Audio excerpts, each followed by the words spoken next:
In this chapter, I would like to refer to the words of some great men and women on Islam, who collectively believe that Muhammad is a false prophet who created a deadly religion that becomes the cause of terror, misery, death, abuse, rape, backwardness, destruction, etc., etc., etc. Swami Vivekananda, a contemporary Indian philosopher, describes the attitudes of Muslim mujahideen when they invaded India and forced their religion on Hindus. He says, their watchword is, "There is one God, Allah, and Muhammad is his prophet." Everything beyond that not only is bad, but must be destroyed forthwith, at a moment's notice. Every man or woman who does not exactly believe in that must be killed, everything that does not belong to this worship must be immediately broken, every book that teaches anything else must be burnt. From the Pacific to the Atlantic, for 500 years blood ran all over the world. That is Mohammedanism, Islam. This is a part of this speech delivered at the Shakespeare Club of Pasadena, California, USA, on February 3, 1900. He also says, every step forward was made with the sword, the Quran in the one hand and the sword in the other. Take the Quran, or you must die, there is no alternative. This speech, delivered in the Universalist Church, Pasadena, California, USA, on January 28, 1890. In the Quran there is the doctrine that a man, who does not believe these teachings, should be killed. It is mercy to kill him. And the surest way to get to heaven, where there are beautiful houris and all sort of sense enjoyments, is by killing these unbelievers. Think of the bloodshed there has been in consequence of such beliefs, of Islam. This speech delivered by Swami Vivekananda in London on November 18, 1896. He goes on to say, one religion may ordain something very hideous. For instance, the Mohammedan religion allows Mohammedans to kill all who are not of their religion. It is clearly stated in the Quran, kill the infidels if they do not become Mohammedans, Surah 9, 5. They must be put to fire and sword. Now if we tell a Mohammedan that this is wrong, he will naturally ask, how do you know that? How do you know it is not good? My book says it is good. This speech, given in London on November 17, 1896. Swami Vivekananda writes, think of what Muhammad did to the world, and think of the great evil that has been done through his fanaticism. Think of the millions massacred through his teachings, mothers bereft of their children, children made orphans, whole countries destroyed, millions upon millions of people killed. A quote from the complete works of Swami Vivekananda. André Servier, a French historian who lived in French Algeria at the beginning of the 20th century. He became one of the few French intellectuals to study the Sirah, or the biography of Prophet Muhammad, by Ibn Ishaq in depth. He criticized Islam in his book El-Islam et la psychologie du musulman, saying that Islam was not a torch, as has been claimed, but an extinguisher. Conceived in a barbarous brain for the use of a barbarous people, it was, and it remains, incapable of adapting itself to civilization. Wherever it has dominated, it has broken the impulse towards progress and checked the evolution of society. He also says, Muslims are first and foremost citizens of Islam. They belong morally, religiously, and intellectually to the great Muslim fatherland, of which the capital is Mecca, and whose ruler theoretically undisputed is the commander of the faithful, Prophet Muhammad. André Servier continues to say, the deadening influence of Islam is well demonstrated by the way in which the Musulman comports himself at different stages of his life. In his early childhood, when the religion has not as yet impregnated his brain, he shows a very lively intelligence and remarkably open mind, accessible to ideas of every kind, but, in proportion as he grows up, and as through the system of his education, Islam lays hold of him and envelopes him, his brain seems to shut up, his judgment to become atrophied, and his intelligence to be stricken by paralysis and irremediable degeneration. To sum up, the Arab has borrowed everything from other nations, literature, art, science, and even his religious ideas. He has passed it all through the sieve of his own narrow mind, and being incapable of rising to high philosophic conceptions, he has distorted, mutilated, and desiccated everything. This destructive influence explains the decadence of Muslim nations and their powerlessness to break away from barbarism. Islam is a doctrine of death, inasmuch as the spiritual not being separated from the temporal, and every manifestation of activity being subjected to dogmatic law, it formally forbids any change, any evolution, any progress. It condemns all believers to live, to think, and to act as lived, thought and acted the Musulmans of the 2nd century of the Hijra 7th century AD, when the law of Islam and its interpretation were definitely fixed. In the history of the nations, Islam, a secretion of the Arab brain, has never been an element of civilization, but on the contrary has acted as an extinguisher upon its flickering light. Individuals under Arab rule have only been able to contribute to the advance of civilization in so far as they did not conform to the Musulman dogma, but they relapsed into Arab barbarism as soon as they were obliged to make a complete submission to these dogmas. Islamized nations, who have not succeeded in freeing themselves from Musulman tutelage, have been stricken with intellectual paralysis and decadence. They will only escape as they succeed in withdrawing themselves from the control of Musulman law. André Servier concludes, laws prohibiting religious conversion run contrary to Article 18 of the Universal Declaration of Human Rights, which states that, everyone has the right to freedom of thought, conscience, and religion. This right includes freedom to change his religion or belief, and freedom, either alone or in community with others and in public or private, to manifest his religion or belief in teaching, practice, worship, and observance. André Servier, L'Islam et la psychologie du musulman, London. Chapman Hall. 1924, pages 2, 18, 153, 161, 191, Chapter 16, Preface. John Quincy Adams, U.S. President. The essence of Muhammad's doctrine was violence and lust, to exalt the brutal over the spiritual part of human nature. Bertrand Russell, a British philosopher, over 1 billion people believe in Allah without truly knowing what Allah supposedly stands for or what He really demands of them. And the minority that do understand continue to be Muslims because they have redefined their morality and ethics to fit within the teachings of Islam, which are floridly lacking in morality. They therefore redefine what is good and evil in order to fit their lives into what is preached by Islam, instead of examining Islam to see if it fits within the good life. Backward thinking, imposed by a backward religion.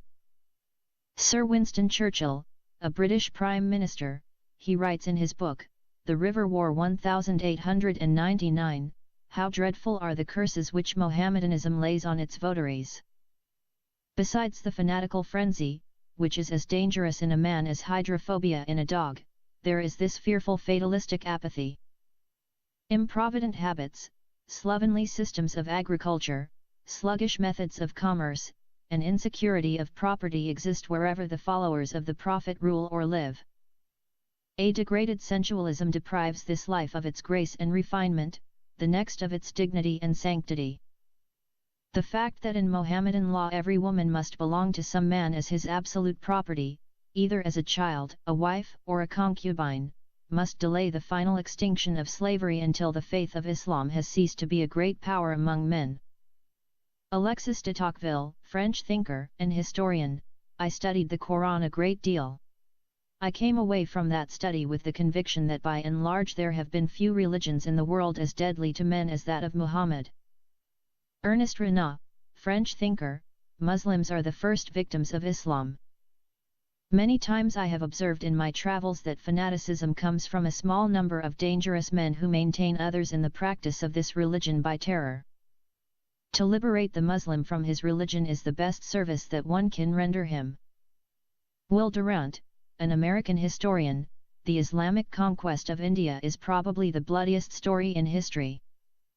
It is a discouraging tale, for its evident moral is that civilization is a precious good, whose delicate complex of order and freedom, culture and peace, can at any moment be overthrown by barbarians invading from without or multiplying within. Conrad Elst, a Belgian historian, the Muslim conquests, down to the 16th century, were for the Hindus a pure struggle of life and death. Entire cities were burnt down and the populations massacred, with hundreds of thousands killed in every campaign, and similar numbers deported as slaves. Every new invader made, often literally, his hills of Hindus' skulls. As a contribution to research on the quantity of the Islamic crimes against humanity, we may mention that the Indian subcontinent population decreased by 80 million between 1000 conquest of Afghanistan and 1525 end of Delhi Sultanate. Sri Aurobindo, a contemporary Indian philosopher, the only way of making the Mohammedans harmless is to make them lose their faith in their religion. Dr. Syed Mahmood Al-Kimni, a Cairo University lecturer on sociology of religion, states, terrorism is one of the important pillars of Islam and its means to victory. Al-Kimni 1996, page 192. He also writes, the Muslim Mujahideen attacked the tribes in the Arabian Peninsula and subjected them by the sword to the new Mohammedan state, after terrorizing them so that they have to join the Medinian alliance. Al-Kimni 1996, page 235. Dr. Ambedkar, the father of Indian constitution, Dr. Ambedkar writes, to the Muslims a Hindu is a kafir. A kafir is not worthy of any respect. He is lowborn and without status. Pakistan or the Partition of India, Dr. Ambedkar, Volume 8, page 301. Dr. Ambedkar goes on to show that this concept of kafir was extended even to the father of the Indian nation, Mahatma Gandhi, by quoting his comrade in arms in the Caliphate movement, Mr. Muhammad Ali, who said, however pure Mr. Gandhi's character may be, he must appear to me from the point of view religion inferior to any Muslim man, even though he may be without character, and yes, according to my religion and creed, I do hold an adulterous and fallen Muslim man to be better than Mr. Gandhi. Page 302. Dr. Ambedkar also writes, among the tenets the one that calls for notice is the tenet of Islam, which says that in a country which is not under Muslim rule, wherever there is a conflict between Muslim law and the law of the land, the former must prevail over the latter, and a Muslim will be justified in obeying the Muslim law and defying the law of the land. Page 292.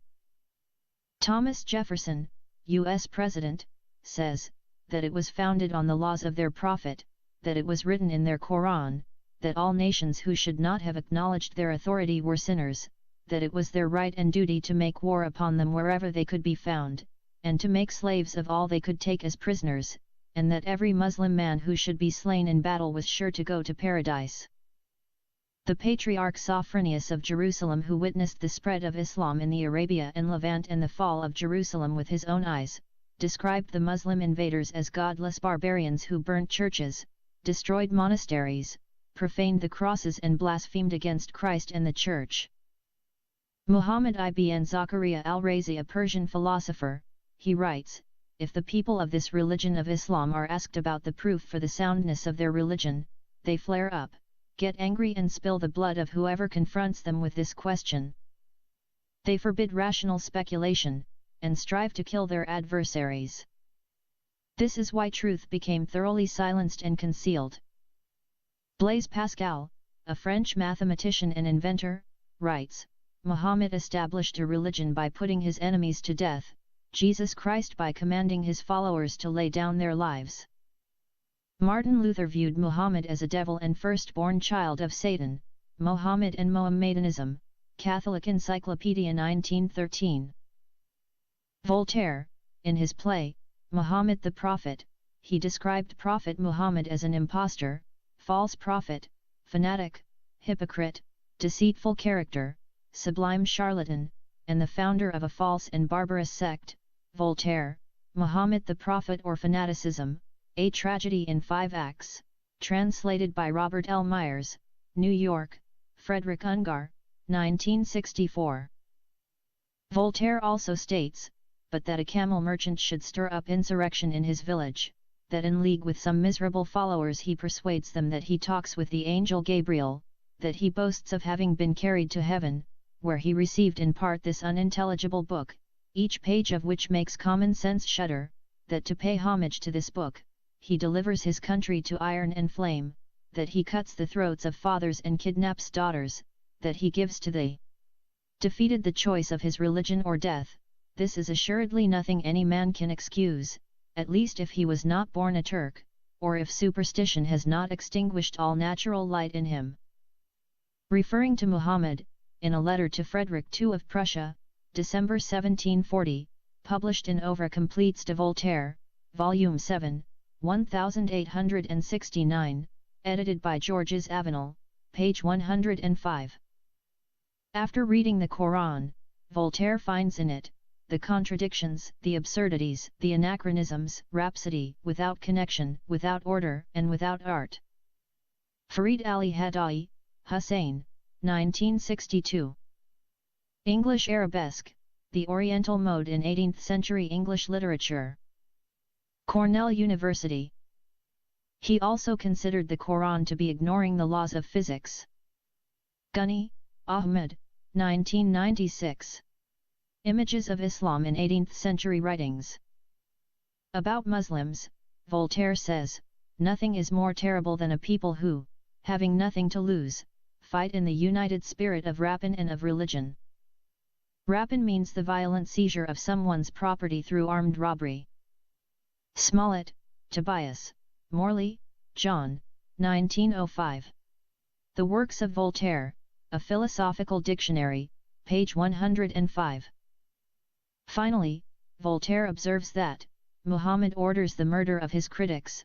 Voltaire, Muhammad the Prophet or Fanaticism, A Tragedy in 5 Acts, translated by Robert L. Myers, New York, Frederick Ungar, 1964. Mansur ibn Kamuna, a Jewish physician and philosopher, he states, "That is why, to this day we never see anyone converting to Islam unless in terror, or in quest of power, or to avoid heavy jizya, or to escape humiliation, or if taken prisoner, or because of infatuation with a Muslim woman, or for some similar reason. Nor do we see a respected, wealthy, and pious non-Muslim well versed in both his faith and that of Islam, going over to the Islamic faith without some of the aforementioned or similar motives." Ibn Kamuna, Examination of the Three Faiths, Judaism, Christianity, Islam, translated by Moshe Perlman, Berkeley and Los Angeles, 1971, pages 148-149. Dante, 1265–1321, an Italian poet, scholar, and philosopher. In his Inferno, Prophet Muhammad is portrayed as split in half, with his guts hanging out, representing his status as a schismatic, one who broke from the church. Dr. Rina Jacobi Nuper Baptizatip, Muhammad is deceiving. For do prophets come with sword and chariot? You will discover nothing true from the said prophet except human bloodshed. Walter Emil Kagi, Jr., Initial Byzantine Reactions to the Arab Conquest, Church History, Volume 38, No. 2, June 1969, pages 139, 142, 149, quoting from Dr. Rina Jacobi Nuper Baptizatip, pages 86-87. The Byzantine Emperor Manuel II, 1350–1425 AD. In a dialogue with a Persian Muslim scholar, the emperor said, "Show me just what Muhammad brought that was new, and there you will find things only evil and inhuman, such as his command to spread by the sword the faith he preached. God is not pleased by blood, and not acting reasonably is contrary to God's nature. Faith is born of the soul, not the body. Whoever would lead someone to faith needs the ability to speak well and to reason properly, without violence and threats. To convince a reasonable soul, one does not need a strong arm, or weapons of any kind, or any other means of threatening a person with death." John of Damascus, 675–749 AD, a Catholic saint, an Assyrian monk and priest, writes, "There is also the superstition of the Ishmaelites which to this day prevails and keeps people in error, being a forerunner of the Antichrist. They are descended from Ishmael, who was born to Abraham of Agar, and for this reason they are called both Agarns and Ishmaelites. They are also called Saracens, which is derived from Sarah's Kenoi, or destitute of Sarah, because of what Agar said to the angel, Sarah hath sent me away destitute. These used to be idolaters and worshipped the morning star and Aphrodite, whom in their own language they called Kabar, which means great, or Allahu Akbar. And so down to the time of Heraclius, the Byzantine emperor, they were very great idolaters. From that time to the present a false prophet named Mohammed has appeared in their midst. This man, after having chanced upon the Old and New Testaments and likewise, it seems, having conversed with an Arian monk, devised his own heresy. Then, having insinuated himself into the good graces of the people by a show of seeming piety, he gave out that a certain book had been sent down to him from heaven. He had set down some ridiculous compositions in this book of his and he gave it to them as an object of veneration, from the writings, by St. John of Damascus, The Fathers of the Church, Volume 37, Washington, D.C., Catholic University of America Press, 1958, pages 153 to 160. Dayanand Saraswati, 1824 to 1883, one of the makers of modern India, says, the Quran is the result of ignorance, the source of animalization of human being, a fruitful cause of destroying peace, an incentive to war, a propagator of hostility among men and a promoter of suffering in the society. He also calls the concept of Islam to be highly offensive, and doubted that there is any connection of Islam with God. Had the God of the Quran been the Lord of all creatures, and been merciful and kind to all, he would never have commanded the Mohammedans to slaughter men of other faiths, and animals, etc. If he is merciful, will he show mercy even to the sinners? If the answer be given in the affirmative,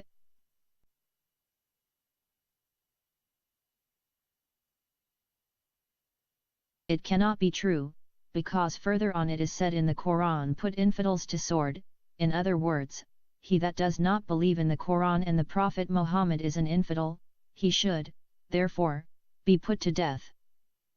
Surah 9, 5 and 9, 29. Since the Quran sanctions such cruelty to non-Mohammedans and innocent creatures such as cows, it can never be the word of God. Journal of Indian Council of Philosophical Research, Volume 19, Issue 1, Publisher ICPR, Year 2002, page 73. Sir William Muir, a Victorian Orientalist scholar. The following sentences are taken from the Reed lecture he delivered at Cambridge in 1881. He says, some, indeed, dream of an Islam in the future, rationalized and regenerate. All this has been tried already, and has miserably failed. The Quran has so encrusted the religion in a hard unyielding casement of ordinances and social laws, that if the shell be broken the life is gone. A rationalistic Islam would be Islam no longer. The contrast between our own faith and Islam is most remarkable. There are in our scriptures living germs of truth, which accord with civil and religious liberty, and will expand with advancing civilization. In Islam it is just the reverse.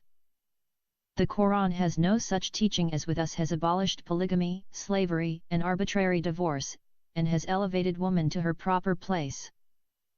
As a reformer, Muhammad did advance his people to a certain point, but as a prophet he left them fixed immovably at that point for all time to come.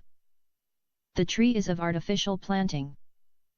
Instead of containing within itself the germ of growth and adaptation to the various requirements of time and clime and circumstance, expanding with the genial sunshine and rain from heaven, it remains the same forced and stunted thing as when first planted some 12 centuries ago. Asia, 2nd edition. Published in 1909 by E. Stanford in London, page 458. Oriana Fallaci, 1929–2006, she is an Italian journalist and author.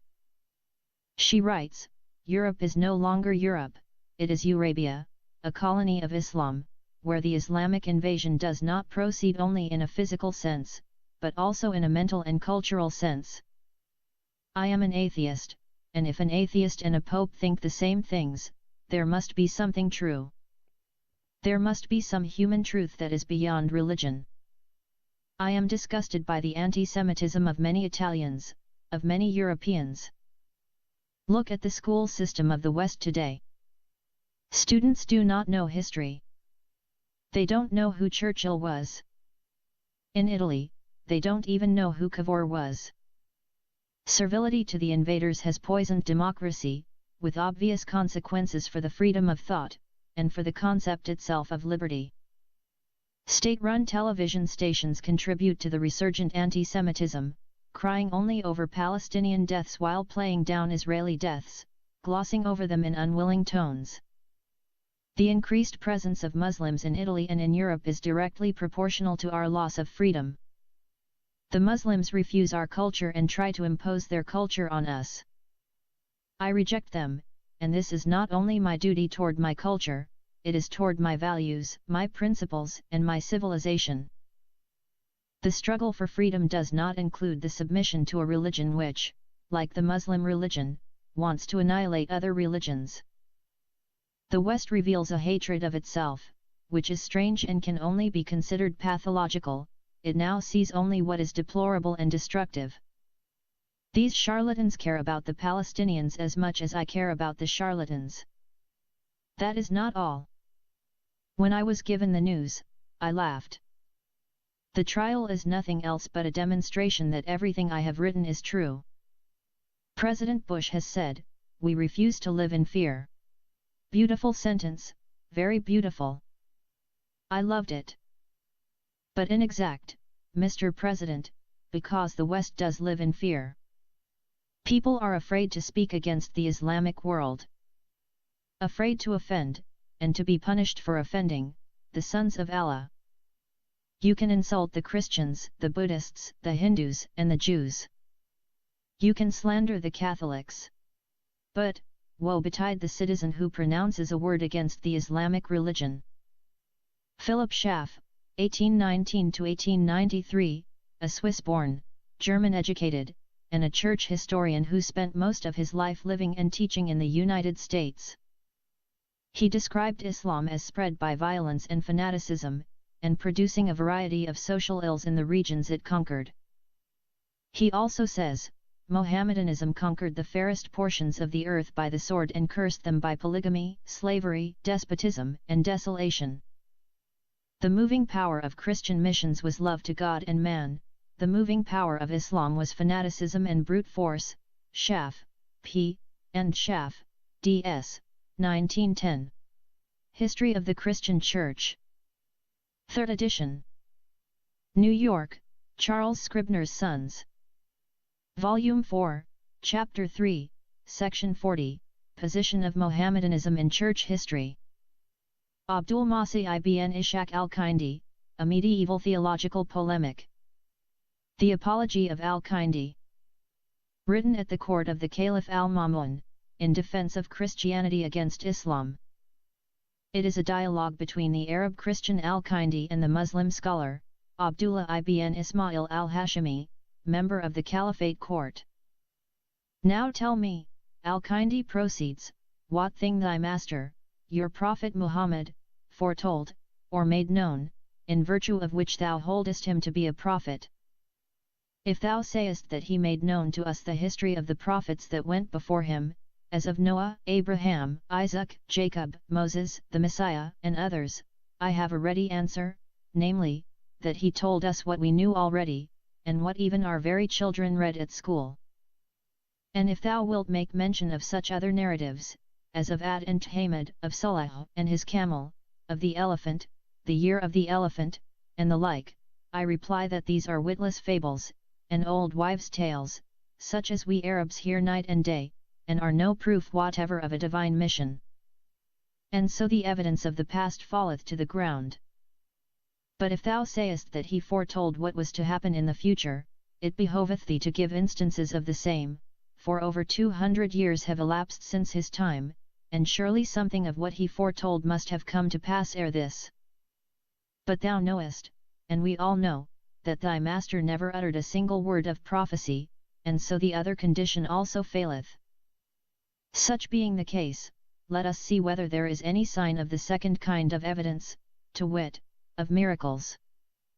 Now, Muhammad himself hath told us plainly that it was said to him, by the Almighty, nothing hindered us from sending thee with miracles, but that those of old time gave them the lie, that is to say, if it had not been that thy people would have called them impostures, even as those of old did, we should have bestowed on thee the gift of miracles.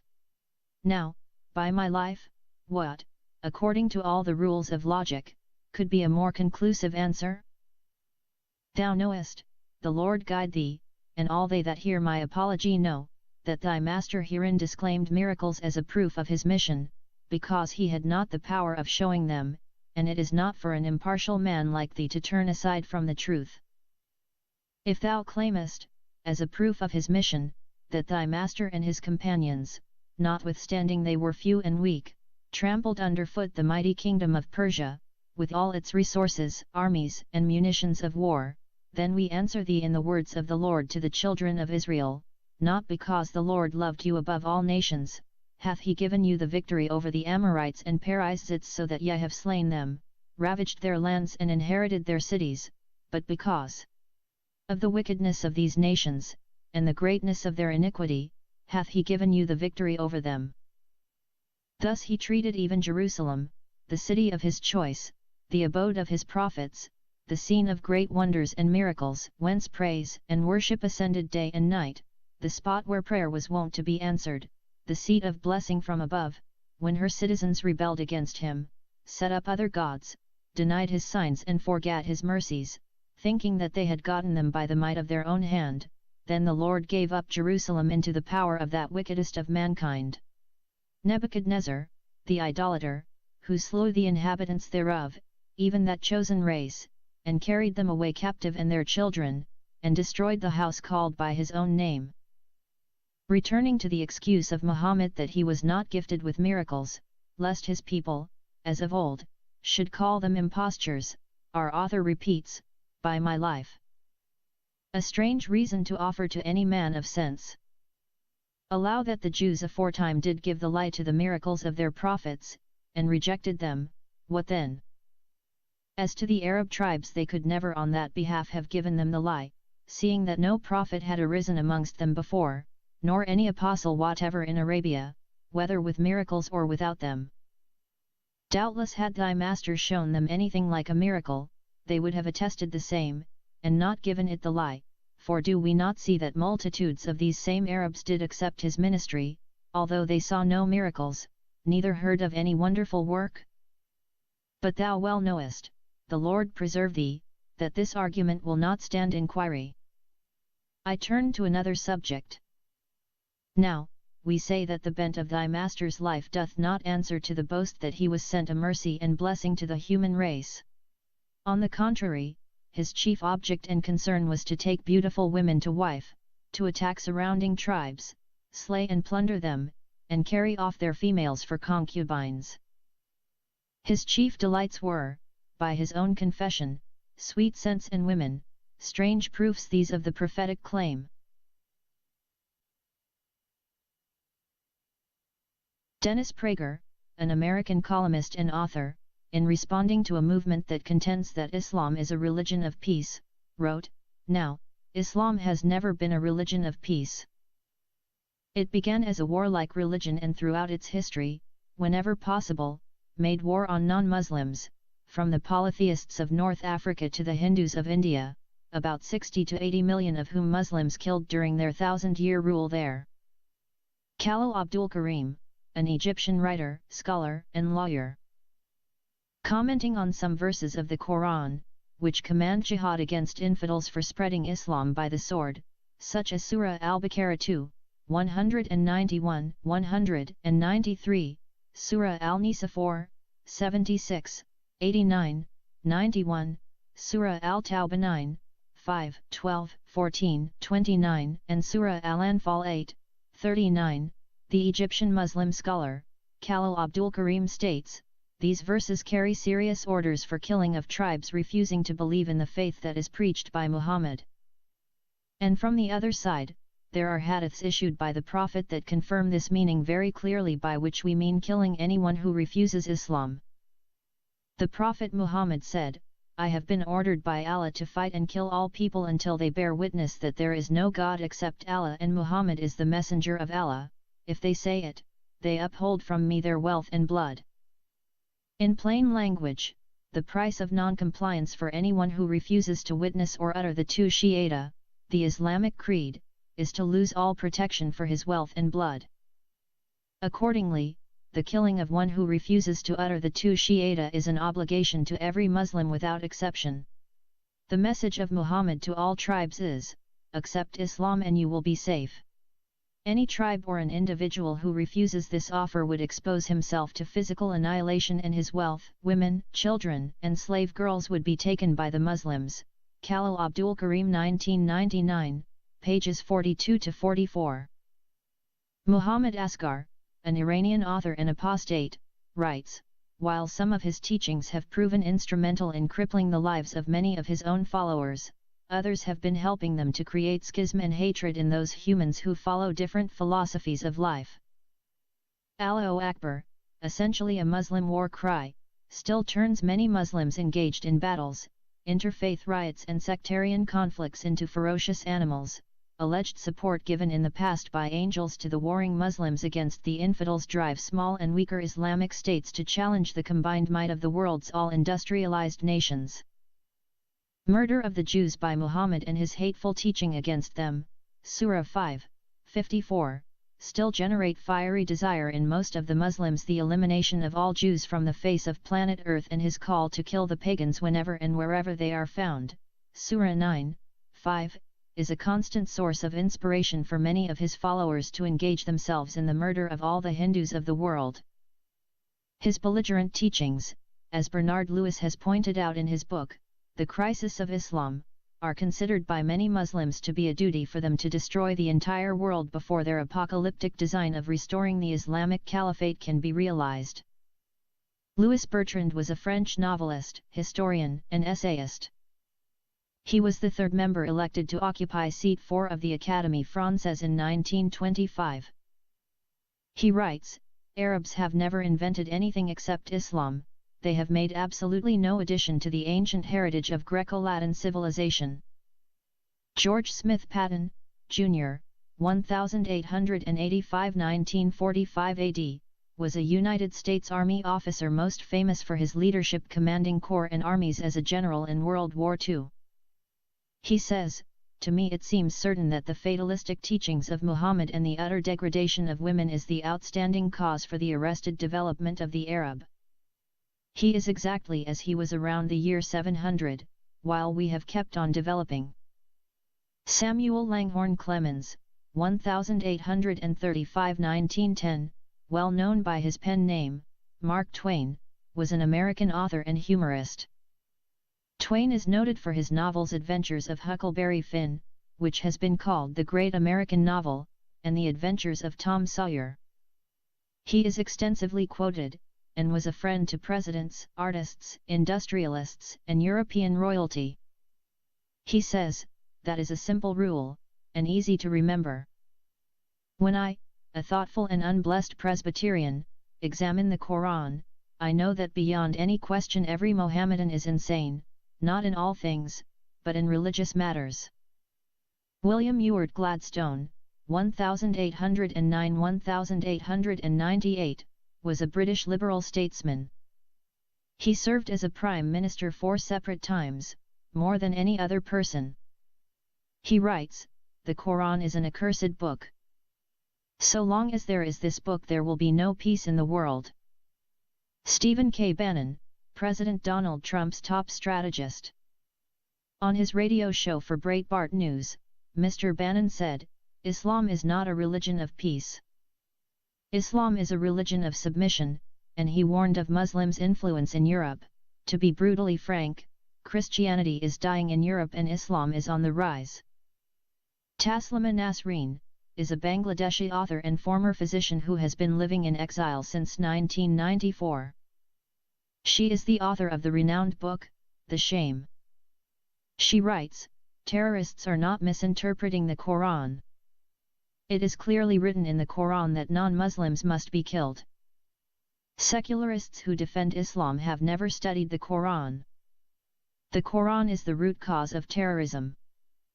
Magdi Alam, an outspoken Egyptian-born Italian journalist, has described Islam as intrinsically violent and characterized by hate and intolerance. In his public letter to the editor of Corriere della Sera about his conversion, Alam stated that Islam was inseparable from Islamic extremism. Criticizing Islam itself, rather than Islamic extremism, Alam argued, "I asked myself how it was possible that those who, like me, sincerely and boldly called for a moderate Islam, assuming the responsibility of exposing themselves in the first person in denouncing Islamic extremism and terrorism, ended up being sentenced to death in the name of Islam on the basis of the Quran. I was forced to see that, beyond the contingency of the phenomenon of Islamic extremism and terrorism that has appeared on a global level, the root of evil is inherent in an Islam that is physiologically violent and historically conflictive." Magdi Alam recounts his path to conversion. Zenit March 23, 2008. Retrieved March 25, 2008. A prominent jihadi cleric has said, "The Quran, Surah 8, 12, cast terror in their hearts and strike upon their necks." The phrase that they have been commanded to terrorize the disbelievers has been cited in motivation of jihadi terror. He continues, "Another aim and objective of jihad is to drive terror in the hearts of the infidels. To terrorize them. Did you know that we were commanded in the Quran with terrorism? Allah said, and prepare for them to the best of your ability with power, and with horses of war. To drive terror in the hearts of my enemies, Allah's enemies, and your enemies. And other enemies which you don't know, only Allah knows them. So we were commanded to drive terror into the hearts of the infidels, to prepare for them with the best of our abilities with power." Then the Prophet said, "Nay, the power is your ability to shoot. The power which you are commanded with here, is your ability to shoot." Another aim and objective of jihad is to kill the infidels, to lessen the population of the infidels. The Quran says, "It is not right for a prophet to have captives until he makes the earth warm with blood." Surah Al-Anfal 8, 67. So, you should always seek to lessen the population of the infidels. Adolf Hitler, 1889–1945, a German tyrant, genocidal, and terrorist. He is the only person who praised Islam and wished his countrymen, the Germans, were Muslims and not Christians. He says, "Had Charles Martel not been victorious at Poitiers already, you see, the world had already fallen into the hands of the Jews, so gutless a thing Christianity. Then we should in all probability have been converted to Mohammedanism, that cult which glorifies the heroism and which opens up the seventh heaven to the bold warrior alone. Then the Germanic races would have conquered the world. Christianity alone prevented them from doing so." Hitler continues, "You see, it's been our misfortune to have the wrong religion. Why didn't we have the religion of the Japanese, who regard sacrifice for the fatherland as the highest good? The Mohammedan religion Islam too would have been more compatible to us than Christianity. Why did it have to be Christianity with its meekness and flabbiness? Prophet Muhammad's confession, 'I have fabricated things against God and have imputed to him words which he has not spoken,' Al-Tabari, The History of Al-Tabari, Volume 6, page 111. The critical evaluations of Islam by the above thinkers reveal that Muhammad is an impostor and false prophet who has been sent by Satan to terrorize and kill people, and therefore terrorism is the core teaching of Islam. The Prophet Muhammad never tried to hide this fact. He said it again and again that he came to terrorize and force people to accept his message or they would be killed by him and his followers. Muhammad cannot be compared to any tyrant in human history, and that includes Hitler. He can hardly be called a human being. He is the personification of evil. He is the devil incarnate. No other man throughout human history has ever created such dreadful and hostile religion and ideology which became and continues to be instrument of fear, terror, hate, intimidation, threat, death, torture, rape, abuse, oppression, enslavement, and destruction. No man ever caused such untold numbers of deaths as Muhammad did. Every tyrant, every dictator, and every terrorist, when he died his evils died with him except Muhammad. For 14 centuries, his evil teachings haunted the living and continues to do so even today. Therefore, Islam was not and will never be a religion of peace. Conclusion: Islam is created by Satan with the sole purpose of destroying humanity.